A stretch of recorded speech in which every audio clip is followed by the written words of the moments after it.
Hi, after watching the video, click the link in the description to download the program. So in order to explain all of this to people who are not that accustomed to even thinking in vibrational terms, we've fashioned this analogy of this vortex version of you. And we've been saying to you, we wrote a whole book about it. Get in the vortex, and then apply your effort or your thought or your vocabulary to something. Today we're taking that vortex version into something that's easier for you to understand by reminding you that there is this high-flying vortex version of all that you want, but there's also a vortex version of what you don't want, because every time you give thought to anything, you send a vibration that precedes the actuality of it into motion. So there are all kinds of probabilities that you've set into motion. Successful ones, unsuccessful ones, happy ones, unhappy ones. In other words, you've been creating a lot of realities that you're not yet living because you've been sifting through life and you've been setting a lot of things into motion. We've been saying to you for a number of years that before anything comes into manifestation, that there is a vibrational version of it. And some of you have been thinking about that vibrational version. We don't want you to consider too much this vibrational buffet. We want you to trust that all things are possible, and then we want you to tune your frequency to the one that will yield you the things that you want. So, just for sake of explanation, we'd like to say to you that there are many potential grids, spinning vibrational grids, that you could be choosing in any moment in time. You could wake up discouraged, and if you think about why you're discouraged and talk to even one person about it, you can get momentum of discouragement going, and that's your grid. And we don't want to upset you ever, but we do want to tell you how it is.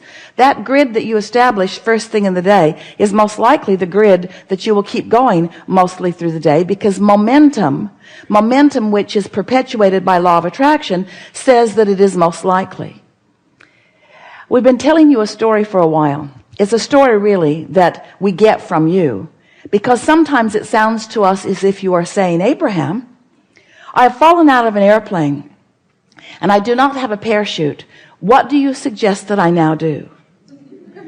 And we like to say to you under those conditions, hang on, it'll be over in a little bit. Because there's not much that you are likely to do that's going to change that momentum. You get the sense of what we're talking about. And in like manner, sometimes you get momentum established that while it is not that critical, it's likely that nothing that you're going to do in terms of action or conversation, you're not going to talk yourself out of negative momentum. Sometimes you say, well, I want closure. Or sometimes you say, well, I just want to get to the bottom of it. And we say, there's no bottom. You cannot get to the bottom of negative momentum, because attention to a subject only perpetuates it. It's only going to spin faster. It's only going to spin more. There's only going to be more momentum, and it's only going to then accomplish a wider sweep to sweep more stuff in and bring it right to you. Don't you know that? Haven't you ever been in the middle of a conversation? It's better if you find yourself at the beginning of it, but haven't you ever been in the middle of a conversation and you know that there's no way out of it? You know you're going to crash and burn before it's over, because you can't stop the momentum. Now, this may sound odd to you coming from us, who has written book after book after book with process after process after process, all with the intent of helping you slow that momentum. But we want to say to you that while you could pivot, you got to do it early before the momentum really gets strong. While you could find a better feeling thought, you got to do it early before the momentum gets too strong.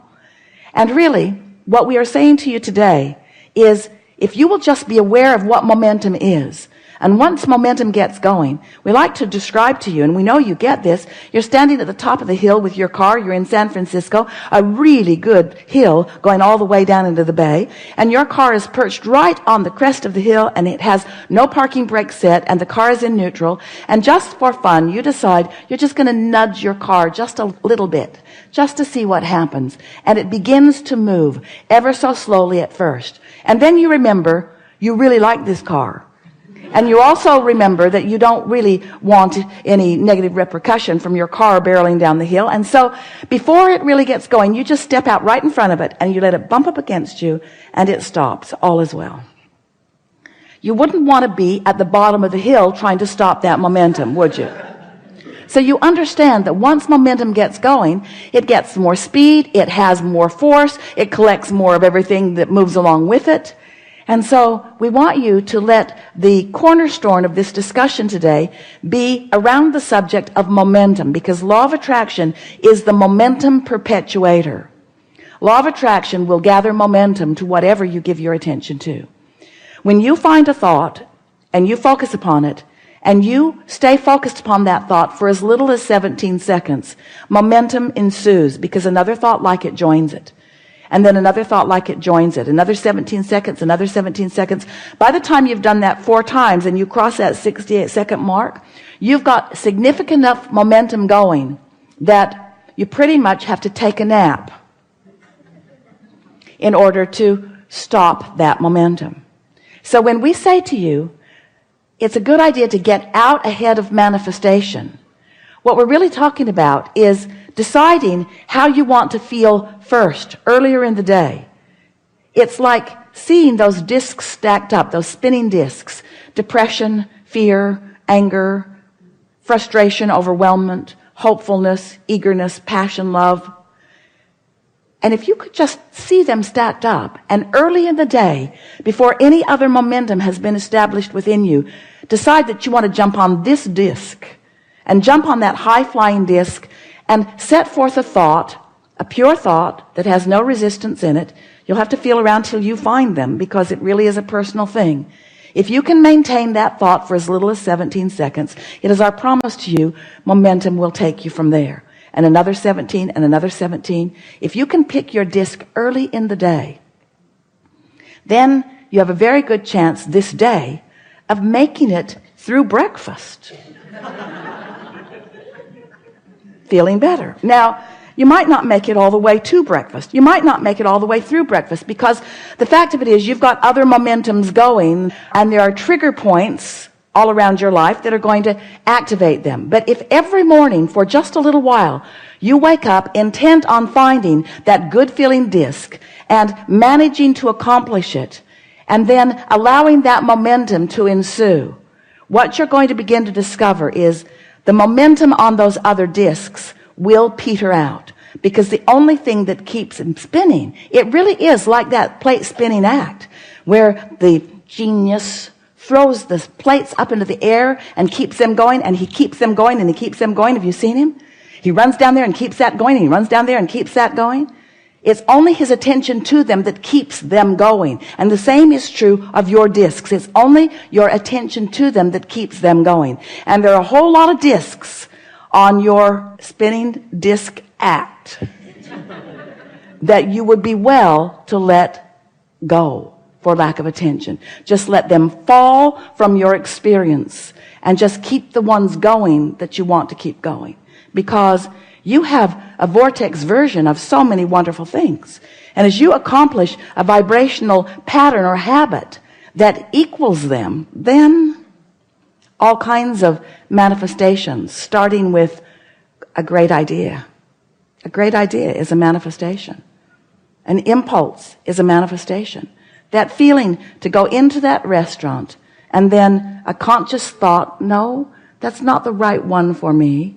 And then the feeling being there stronger. Those are impulses. Those are inspirations. That is momentum that is offered from your broader perspective, that when you are in the vicinity of them, in time, if you play this game just a little while of selecting your disc early on, you'll begin to notice that all things that matter to you will begin flowing into your experience in a much more satisfying and fulfilling way. So then, Abraham, what do we do with all of those other processes? What's the point? Should I be trying at all? And we say, if you will just let your dominant intent for a little while be, I'm going to do everything I can to allow good feeling momentum to increase, and everything I can to let the not good feeling momentum dissipate. In other words, just don't continue to throw gasoline on the fires that you don't want to keep going. You're going to discover that all of this business of understanding vibration, of understanding the law of attraction, of being the point of attraction that you want to be, and of creating your reality in the way you mean to, is so much easier than it has ever been for you before. We're eager to talk with you about anything that matters. It's all good. Where do you want to begin? On the aisle right here. Thank you so much. I want to first just acknowledge Esther in this process. I acknowledge Jerry and Abraham, of course, and thank you, but I'm really appreciative for Esther and her Esterness. And she has a vocabulary that makes it possible for us to communicate, and a willingness to choose a disc that makes it possible for us to communicate. Absolutely. Yeah. Thank you. Yeah. Yeah.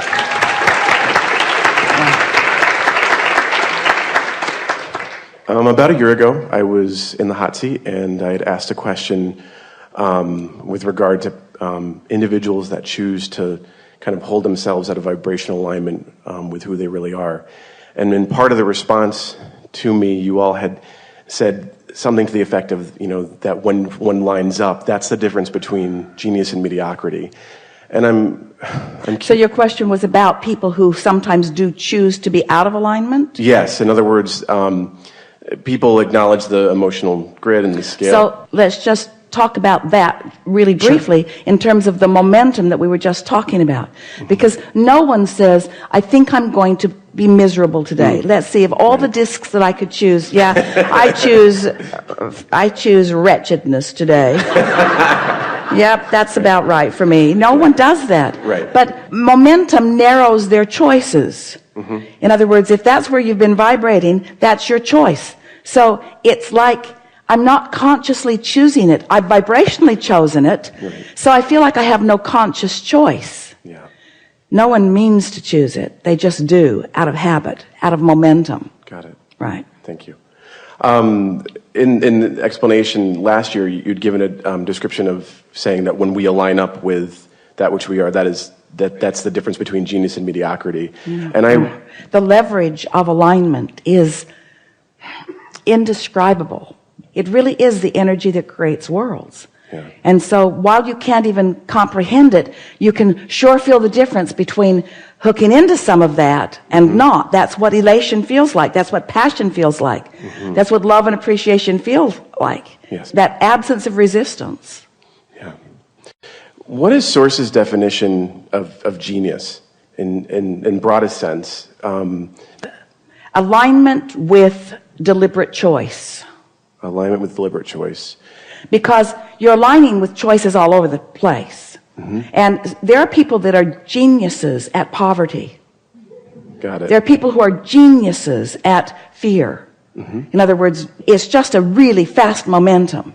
Yeah. But the fastest of momentums is that energy that has little or no resistance. And so we really want to give that label to that high-flying frequency that is non-resistant. But we want to introduce to that definition deliberate, because there are a lot of creations that happen by default. But if you can't replicate it or do it on purpose, then it is not the genius that we would mean if we were wanting to find it. Got it. Thank you. Accomplishment of a vibrational frequency with deliberate intent, understanding the full ramifications of it. That's genius. Thank you. That's very clear.